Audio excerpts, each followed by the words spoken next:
သူများတွေအသက်ဆက်ခွန်ဆက်ရှင်နဲ့အောင်မြင်တဲ့အချိန်မှာတချို့မိဘတွေကအသက်ပြည့်မှဖုံးဝင်မယ်ဆိုတော့ပြောချင်တာကြီးများသွားပြီပညာရေးပေးတာတော့ဟုတ်ပါပြီသူတို့ရဲ့ရည်မှန်းချက်ကိုထည့်မထွက်တော့ဘူးလားကိုကလည်းလို့သူတို့လည်းလို့အောင်မလို့မတွေးပါနဲ့လူငယ်ပဲလေ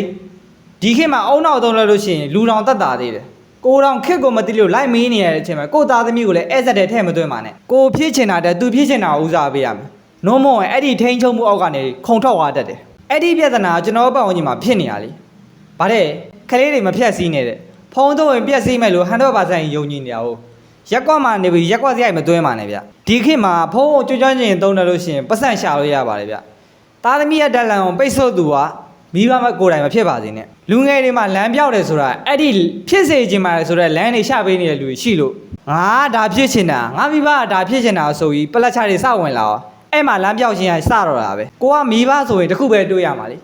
ငါဘလို့ supporting ကောင်းကောင်းပေးနိုင်မလဲလူငယ်တွေမှာသူတို့လို့ဖြစ်လာတာကိုလက်ခံနိုင်တယ်ငါသားသမီးကပညာတတ်ဖြစ်ရမယ်ဒီခေတ်မှာမရတော့ဘူးတင်းလို့ရင်ပြတ်မယ်โอเคအဲ့တော့ကိုပတ်ဝန်းကျင်မှာဒီလိုလေးဖြစ်နေတယ်ဆိုဒီဗီဒီယိုလေးကိုပြပြီးတော့မိဘတွေစီကနားလည်မှုယူနိုင်ကြပါသေးဘိုင်ဘိုင်ကျွန်တော်ကတော့ဂျိုရုပါဗျ